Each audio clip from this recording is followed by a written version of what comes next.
Hello friends, this is Sadhvi. Welcome you all on my YouTube channel, which is Realistic Teaching. So yeah, in this particular video, we are going to cover a subject which is family law, and this is the first part of the subject. And in this part, we are going to cover Hindu law. We are going to start with Hindu law, as we all know that there are two laws, two personal laws, which are Hindu law and Muslim law. तो इस video में हम क्या cover करने वाले हैं? Hindu law. तो Hindu law में शुरू करेंगे, हम इसकी स्टार्टिंग करेंगे. तो स्टार्टिंग में जो टॉपिक्स हैं हमारे, they are introduction to Hindu law and its origin and sources of Hindu law. So okay, let's start with the video. So before start any subject, हम किसी भी सब्जेक्ट को स्टार्ट करने से पहले सबसे पहले हमें क्या पता होना चाहिए कि हम जो सब्जेक्ट पढ़ रहे हैं मतलब वो है क्या, उसका क्या मतलब है. सो हम पहले उसके इंट्रोडक्शन से ही शुरू करने वाले हैं. So this is the video, this is the content. So yeah, this world has a population of 8 billion, out of which 1.38 billion people live in India presently. India is a secular state where many religions like Hindu, Muslims, Sikh, Christians and Parsi live together. In this country, two types of laws are there. So हमें पता है already कि हमारी जो world की population है which is 8 billion, उसमें से 1.38 बिलियन जो है इंडिया की पॉपुलेशन है. और हमें ये भी पता है कि हमारी जो कंट्री है वो सेक्युलर स्टेट है. And what do you mean by secular word? If we take dictionary meaning, secular is a word which means that there is no religion at all. But in India हमने अपने country में इस word को थोड़ा positive way में adopt किया हुआ है. इसका मीनिंग जो है वो पॉजिटिव वे में अडप्ट किया हुआ है. उसका क्या मतलब है कि सेक्युलर वर्ड का मतलब है कि लोगों का रिलीजन होगा, उनकी मर्जी है, वो कोई भी रिलीजन को फॉलो करे, वो उनकी चॉइस है. उसमें कोई भी ऐसे लाइक स्टेट इंटरफेयर नहीं कर सकती कि आप ये, मतलब वो उसमें इंटरफेयर ही नहीं कर सकती. बट हाँ, अगर सिर्फ स्टेट की बात की जाए तो there is no religion for state. So in India, in our preamble which is given there, that secular word in our preamble, it means to state that our state has no religion. तो हमें already पता है कि हमारी country में बहुत सारे religions हैं, जैसे हिंदू, मुस्लिम, सिख, क्रिश्चियंस, अलग अलग रिलीजन्स हैं, वो सब एक ही साथ रहते हैं. ठीक है. तो अब अगर इतनी सारी वास्ट पॉपुलेशन है एंड उस पॉपुलेशन में भी इतने सारे डिफ्रेंशिएशन है, डिस्टिंक्शंस हैं रिलीजन्स को लेके, लैंग्वेजेस को लेके, सो ऑब्वियसली उनको गवर्न करने के लिए, उनको मैनेज करने के लिए there are different law. So there are two types of laws in our country, which is general law and personal law. In general law, there are laws like constitutional law, Indian contract, and many more. And in personal law, there are laws like Hindu law, Muslim law, and many more. So in this particular video, we are going to cover Hindu law. And I think, what is Hindu law? It is a law which governs a religion, a particular religion, a people of particular religion, which are Hindus. Okay. So yeah. So now we comes to the point that what is the origin of Hindu law? Hindu law जो है उसका origin कहाँ से हुआ है. अब हमें पहले से पता है दैट इन धर्मशास्त्र क्या है? It is a collection of Sanskrit, it is a Sanskrit collection जिसमें सारे जो हमारे लाइक हिंदू जो रिलीजन है, जो हिंदू लोग हैं, वो उनको लाइक उनके जो मोरल्स या जो एथिक्स है, जो which they need to follow by being a Hindu, वो सब मेंशन है. तो हमने देखा कि there is no word in Dharmashastra, there is no word such as Hindu. Hindu जैसा कोई वर्ड ही नहीं है धर्मशास्त्र में. It is a foreign origin. ये जो वर्ड है आपका हिंदू, ये फॉरेन ऑरिजिन है. ठीक है. तो the word Hindu came into existence through Greeks. जो ये हिंदू वर्ड है हमारा, ये एग्जिस्टेंस में कहाँ से आया? ग्रीक से. जो क्या करते थे, who used to call the residents of Indus valley nation as Indo. वो क्या करते थे, जो इंडस वैली नेशन में जो लोग रहते थे, वो उनको क्या बोलते थे? इंडोय. Later it becomes a Hindu. बाद में वो इंडोय को ही क्या बोलने लगे? Hindu. So this nation came to be known as Hindustan and its people as Hindu. तो अब अगर हम देखा जाए, आज तो हमने हिंदू एक रिलीजन बना दिया, बट ट्रेडिशनली क्या होता था in history, if we go in history and see that what is Hindu, so ये होता था कि ये एक नेशन था. जो हिंदू वर्ड था, it indicates about the nation, not a religion. Okay. So this nation came to be known as Hindustan and its people as Hindu. In history, the word Hindu not only indicates a religion, but it also indicates a nation basically. Okay? The Hindu law has been modified through centuries and been also existing since last 5000 years.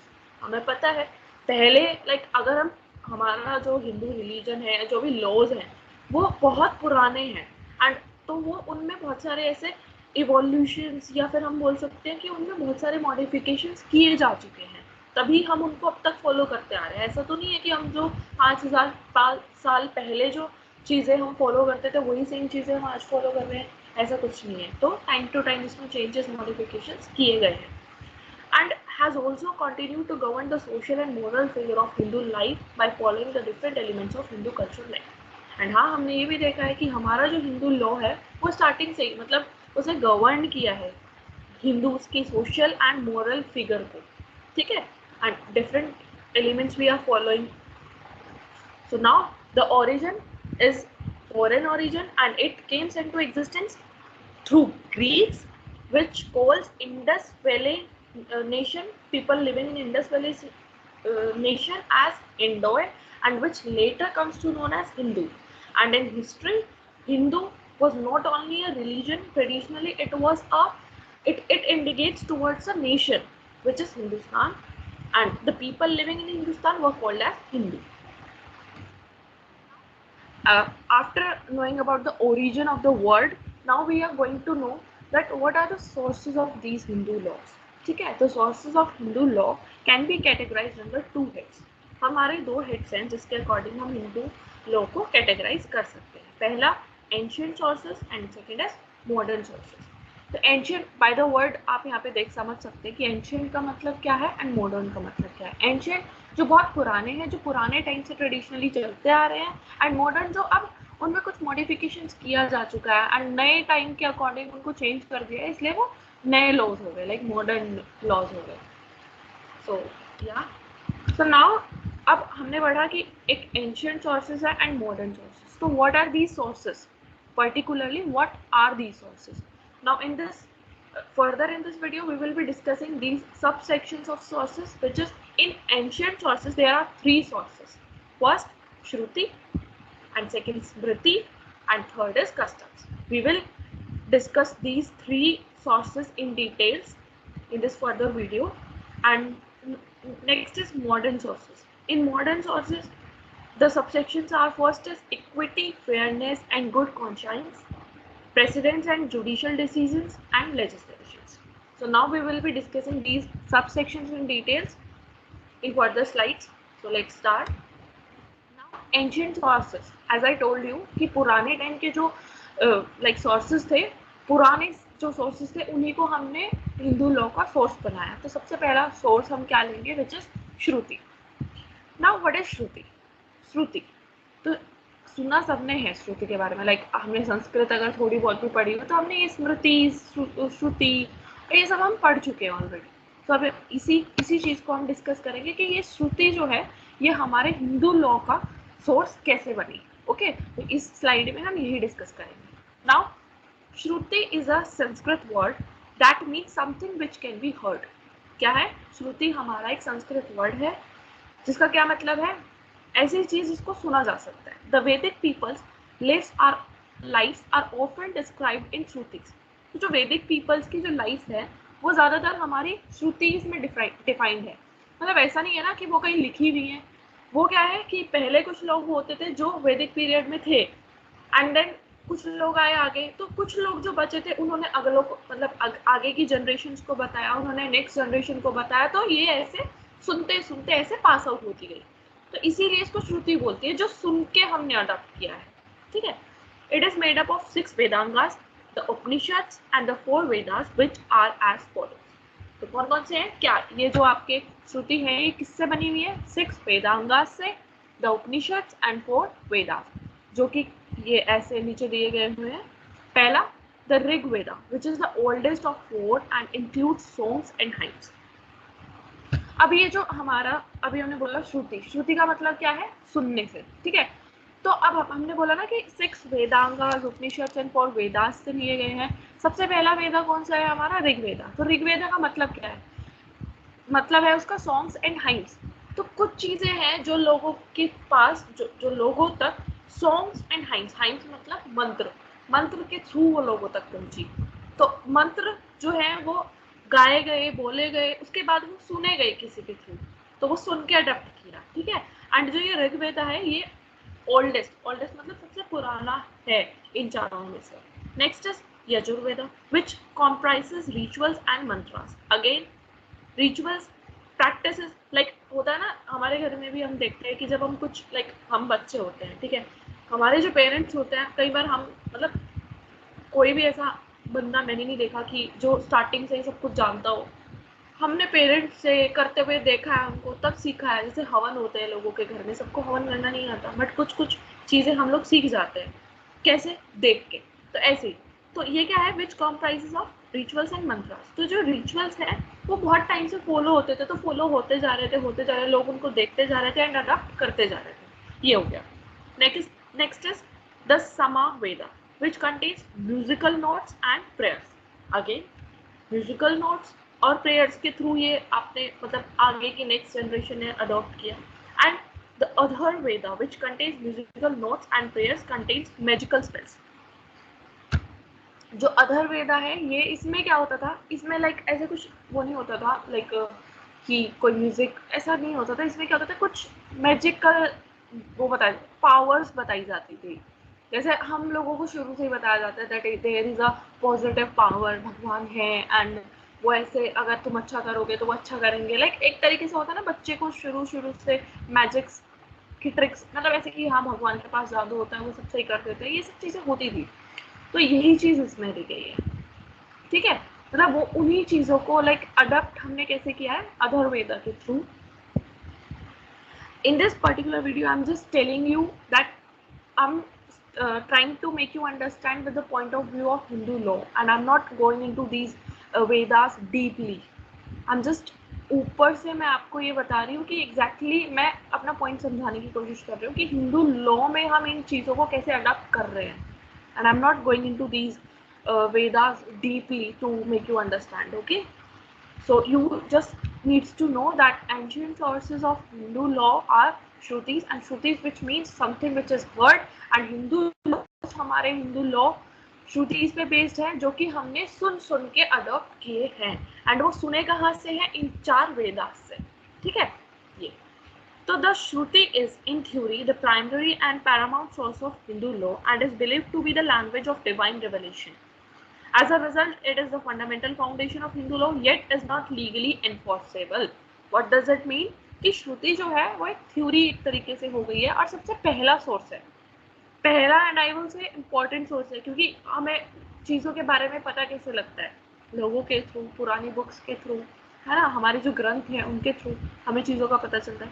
And माना जाता है कि ये बहुत ही pure और divine language थी, जिसके through हमने कुछ हिंदू लॉ हैं जो अडॉप्ट किए हैं। एंड इसलिए माना जाता है कि फंडामेंटल मतलब it is very basic source, जहाँ से हमने हिंदू लॉ को फाउंडेशन स्टोन बनाया है यहाँ पे श्रुति को। बट अभी भी हम ये मानते हैं कि ये सब सुनने की चीज़ें हैं, but it is not legally enforceable. कुछ लॉज हैं जो कॉडिफिकेशन में आ गए हैं, बट कुछ लॉज हैं जो मतलब लोग हमें बोलते हैं कि अच्छा नहीं ऐसे नहीं करना चाहिए, ऐसे नहीं करना, बट वो करना नहीं चाहिए, but it we are not bound to follow those rules. There are many shrutis which we don't need to follow, we are not bounded by those particular shrutis or anything, ठीक है।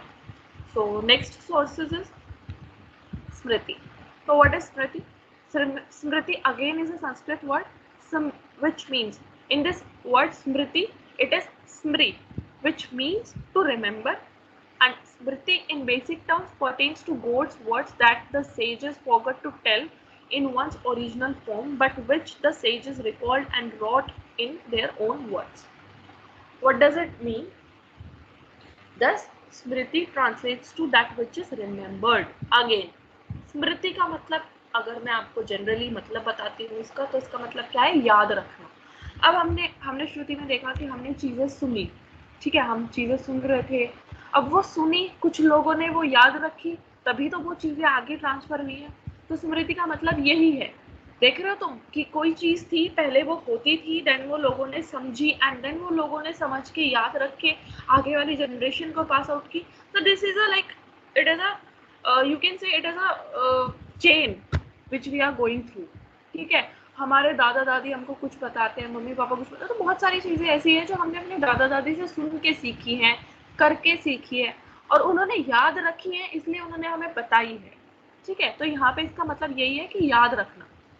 और जैसे होता है ना कि अब मैं बहुत बेसिक से एग्जांपल आपको देती हूँ and it's just an example कि जब लाइक रामायण है एंड ऑल है, तो उस टाइम पे जब रामायण थी एग्जैक्ट मतलब वो पीरियड था जब राम थे एंड ये सब थे, हम तो नहीं थे ना, हमने कभी राम को नहीं देखा, but still we create an image out of our mind of Ram, that Ram ji ऐसे दिखते थे, सीता जी ऐसे दिखती थी, हनुमान जी ऐसे दिखते, बट हमने किसी ने भी देखे तो नहीं है।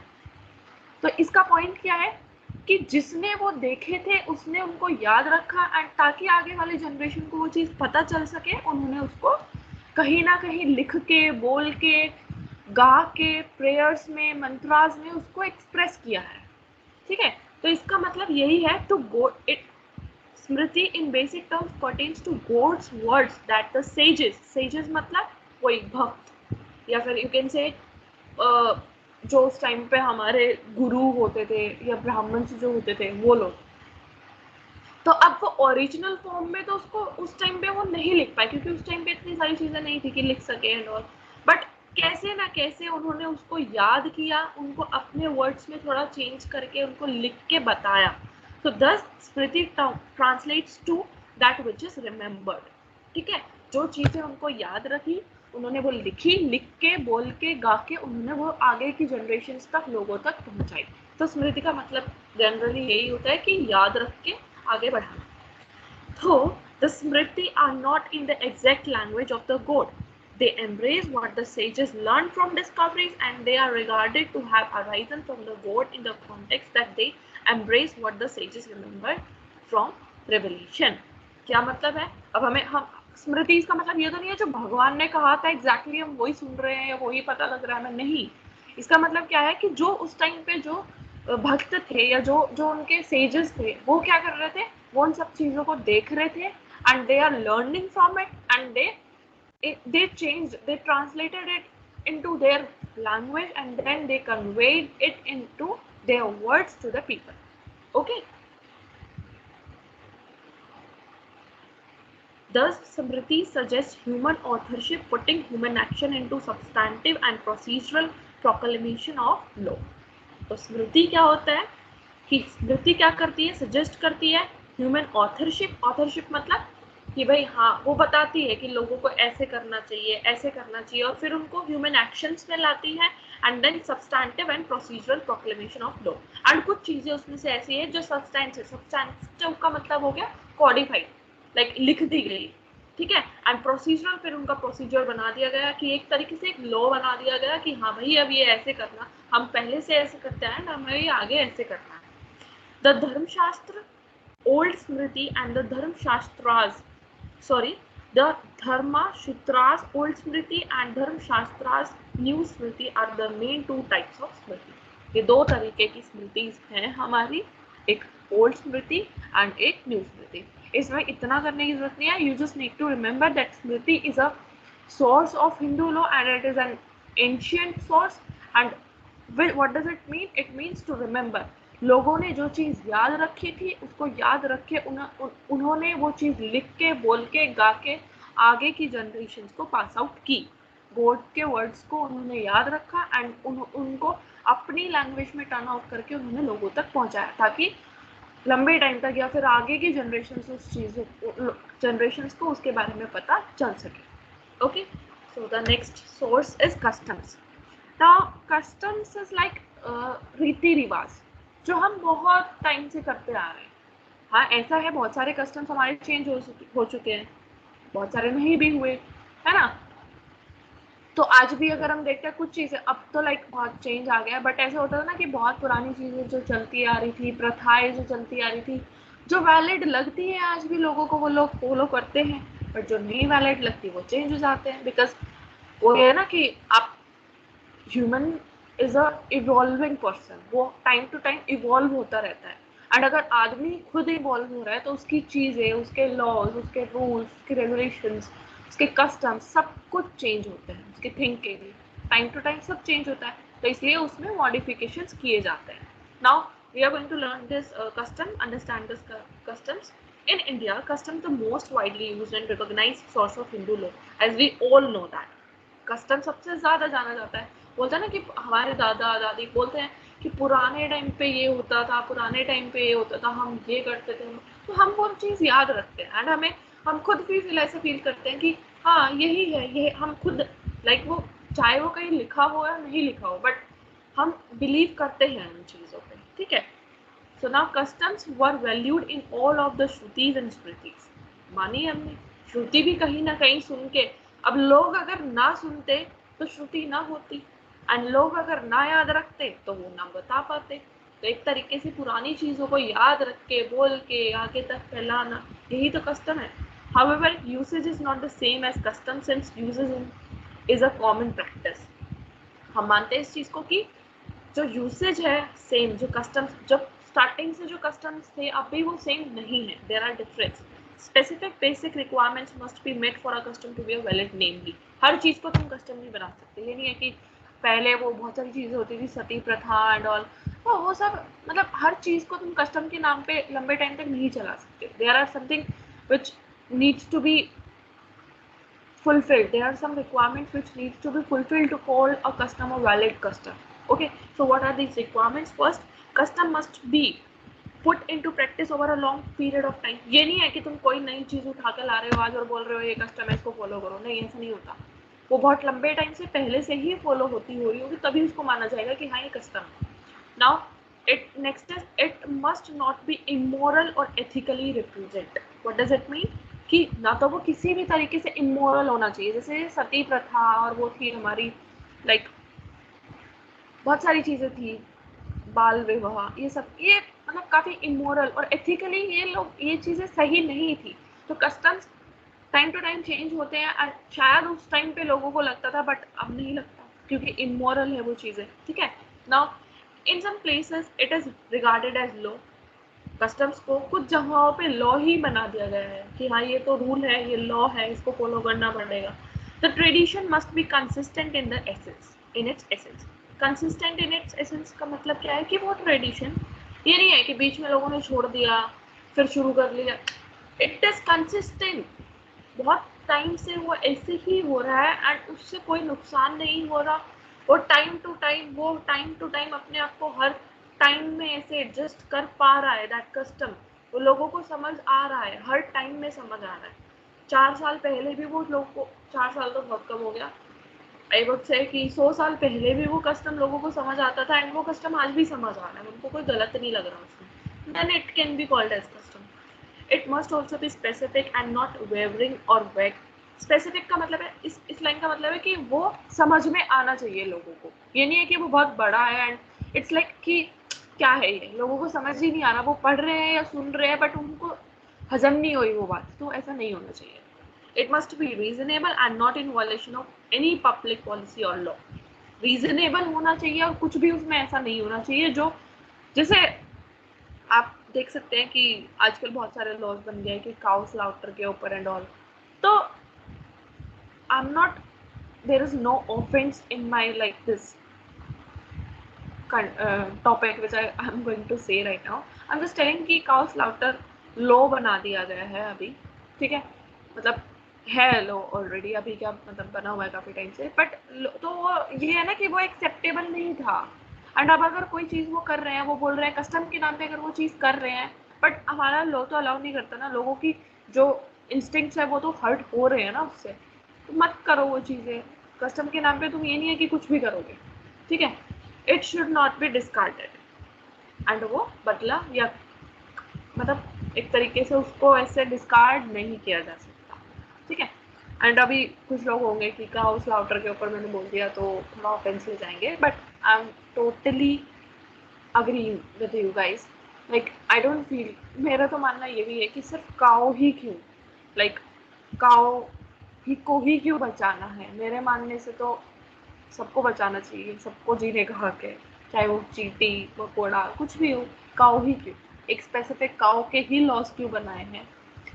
So there is no offense, guys. If you can relate to my thinking, just pen down in comment. Otherwise, माफ कर देना. Okay. So next we are going to cover is now, as I told you that there are three sources in ancient sources, which are Shruti, Smriti, and customs. And now we have covered these three all. Now we are going to switch on modern sources, and in modern sources we are going to cover these three. So let's get started with the modern sources. Now, first modern sources is equity, fairness, and good conscience. Now, what it is? So let's read. Sometimes a dispute may arise before a court cannot be resolved by applying an existing rule from any accessible sources. ठीक है, कई बार ऐसी situations court के सामने आ जाती है जिसमें कोई भी रूल काम नहीं आता, जो एक्सेसिबल सोर्सेज हैं हमारे, कुछ भी कोई भी बुक, कोई भी रूल लॉ ऐसा काम नहीं आता, वो नहीं सॉल्व हो पाता. Also such situation is uncommon. तो अनकॉमन होती है वो सिचुएशन, ऐसा मतलब हर बार नहीं होता, बट हाँ बहुत रेयर केसेस में ऐसा हो जाता है. It is feasible since not every circumstance that emerges has a matching law governing it. हो सकता है ना कि कभी कभी ऐसा हो सकता है कि कुछ मतलब लोग ना वही वही कि सीखते हैं, टाइम से ही सीखते हैं लोग. तो बहुत से टाइम ऐसे होते हैं कि ऐसी कोई सर्कमस्टांसेस आ जाती है कि उसके लिए कभी कोई लॉ बनना ही नहीं. ठीक है, in the lack of law the courts have no choice but to resolve the dispute. अब लॉ नहीं है बट कोर्ट्स को जो डिस्प्यूट है उसको तो रिजॉल्व करना पड़ेगा ना. Yet they are obligated to do so. फिर भी उनको करना पड़ता है, उनको बोला जाता है कि भाई करो. तो the courts use core values, norms and criteria of fairness and appropriateness to decide such situations. तो इन सिचुएशंस में कोर्ट क्या करता है, वो वैल्यूज देखता है. नॉर्म्स मतलब वो लोगों की फीलिंग्स को देखता है, एंड क्राइटेरिया देखता है. वो क्या यूज करता है, फेयरनेस, कि वो बाइस्ड ना हो किसी भी चीज को लेके. लाइक कोई दो पार्टी है उनके बीच में, तो वो नहीं चाहता कि इसको, मतलब वो नहीं, वही है सेम सिंपल वर्ड्स में अगर बोला जाए तो वो किसी भी हाल में जस्टिस प्रोवाइड करना चाहता है. वो जो चाहता है कि कुछ भी हो बट मेरे हाथ से कुछ गलत ना हो जाए, मतलब मैं कुछ गलत ना डिलीवर कर दूँ. ठीक है, तो वो क्या करता है ऐसी सिचुएशंस में, fairness, equality and good conscience. Good conscience मतलब एप्रोप्रिएटनेस, कि हाँ ये जो सही होता है वो करता है. It is referred to as the principle of justice, equality and good conscience. Natural law is another name of that. Natural justice करता है ना वो, नेचुरली जो चीज ठीक है अलाउ कर दिया सबके मॉरल्स को, सबके एथिक्स को, कि हाँ ये चीज अब ठीक हुई है, सब उससे सेटिस्फाइड हैं, तो वो उसको डिलीवर कर देता है. Since about the 18th century when the British administration made it plain that the above concept would be implemented in the lack of regulation, this concept now has the statute of a source of law in our country.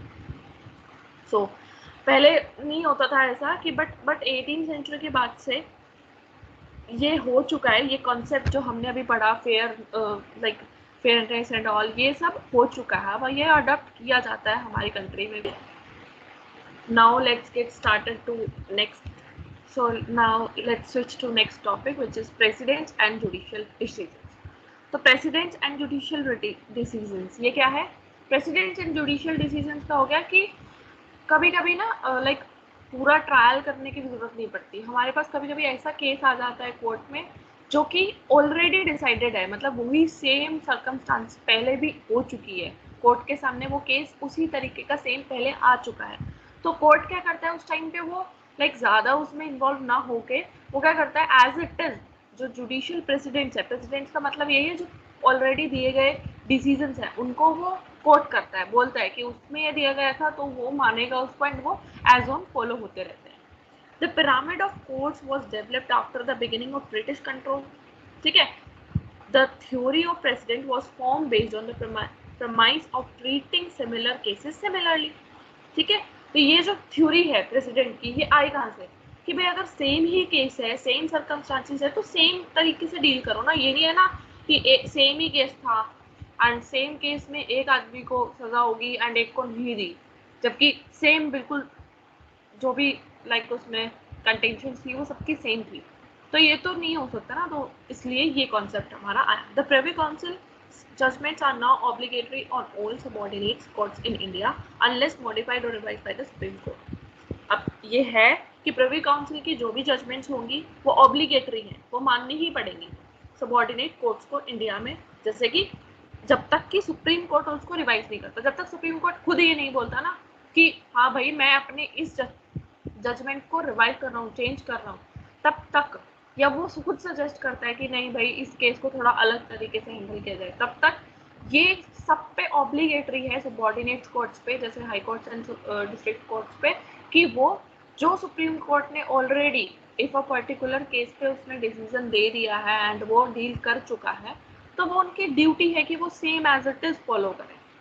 whose judgments are binding on all courts except itself। Supreme court के ऊपर like हमारी supreme authority supreme court है, ठीक है, तो उसके ऊपर ये बाइंडिंग नहीं है कि वो अपने ही डिसीजंस को अगेन वो करे, वो चाहे तो उसमें चेंज कर सकता है एंड वो चाहे तो वो उसमें एज इट इज भी अप्लाई कर सकता है। Occasionally judicial judgments on Hindu law are referred to be a source of law. तो कभी कभी ऐसा कोई केस आ जाता है लाइक हिंदू लॉ से रिलेटेड जो कि ऑलरेडी सुप्रीम कोर्ट डील कर चुका है, तो उसमें वो कुछ ज़्यादा ऐसे एफर्ट्स नहीं डालेंगे, वो एज इट इज उसको उठा के उसमें अप्लाई कर देंगे। तो ये एक तरीके से सोर्स हो गया, ठीक है। For example when there were disagreements between individuals during the British rule in India, English judges turned to Hindu pandits for help in interpreting local Sanskrit laws and using them to settle to the conflict. Thus, these cases became precedent. क्या होता था कि जब like पुराने time पे जब British rule था India में, तो उनको तो लाइक हिंदू लॉज के बारे में कोई नॉलेज नहीं थी, तो वो जब ऐसा कोई केस उनके सामने आता था तो वो हिंदू पंडित्स के पास जाते थे हेल्प लेने के लिए, और वो उनको बोलते थे कि भाई अपने लोकल संस्कृत जो आपके लॉज हैं उनको इंटरप्रेट करके आप हमें बताओ एंड उनको उनका जो कॉन्फ्लिक्ट उनके सामने आ रखा होता है उसको सेटल करो। तो फिर क्या होता है, अगर वो सेटल हो जाता था तो नेक्स्ट टाइम वो दोबारा पंडित के पास नहीं आते थे, जब वो सेम कंडीशन उनके सामने आती थी, सेम सर्कमस्टांसेस उनके सामने आती थी, वो क्या करते थे, वो जो पहले उन्होंने केस ऑलरेडी डील कर चुका है वो एज इट इज उसको उसमें नेक्स्ट केस में अप्लाई कर देते थे। So this was precedents and judicial decisions. Now our next topic is legislations. So what is legislation? You all know guys, I think. Legislation is any law which is passed by parliament or any legislative body. Legislation is codified laws of parliament which plays an essential role in forming Hindu law. According to modern society, some major elements of Hindu law have indeed been codified since the attainment of independence। हाँ, हमने देखा है कि हमारे पास जो हमारे मतलब India में अगर हम देखें तो मेन जो लेजिस्लेशन की पावर है कॉडिफाइड लॉज को बनाने की, वो किसके पास है, पार्लियामेंट के पास, एंड वो बनाती है। तो हमने देखा है कि मॉडर्न सोसाइटी के अकॉर्डिंग चेंजेस जैसे जैसे आए हैं, तो हिंदू लॉ में उन्होंने काफ़ी मतलब इंडिपेंडेंस के बाद उन्होंने काफ़ी चेंजेस किए हैं। The Hindu marriage act of 1955, the Hindu adoption act and Maintenance Act of 1956, the Hindu Succession Act of 1956, the Hindu Minority and Guardianship Act of 1956 and others are just a few examples of crucial statutes जो कि parliament ने पास किए हुए हैं Hindu law को govern करने के लिए। All point dealt with by the codified law is definitive after codification if an express saving is provided for in the enactment itself. The enactment supersedes all preceding law, whether based on tradition or otherwise. The old textual law contains to have application in situations not specifically covered by the codified law। क्या होता है कि सारे जो आपके कॉडिफाइड law में जो points define किए हुए हैं, जो कॉडिफाइड किए हुए हैं, उनको एज इट इज लाइक ऐसे इंटरप्रेट कर दिया जाता है। बट अगर कोई ऐसी सिचुएशन आ जाती है जहाँ पे वो नहीं मेंशन है हमारे कॉडिफाइड लॉ में, तो हमारे जो टेक्सचुअल लॉ है लाइक जो वही कस्टम्स एंड ऑल ये सब है उनको यूज कर दिया जाता है, ठीक है। So guys this is it for today's class and I hope you like the lecture, and if there are any doubts you can just ask me on in comment section and I will surely reply.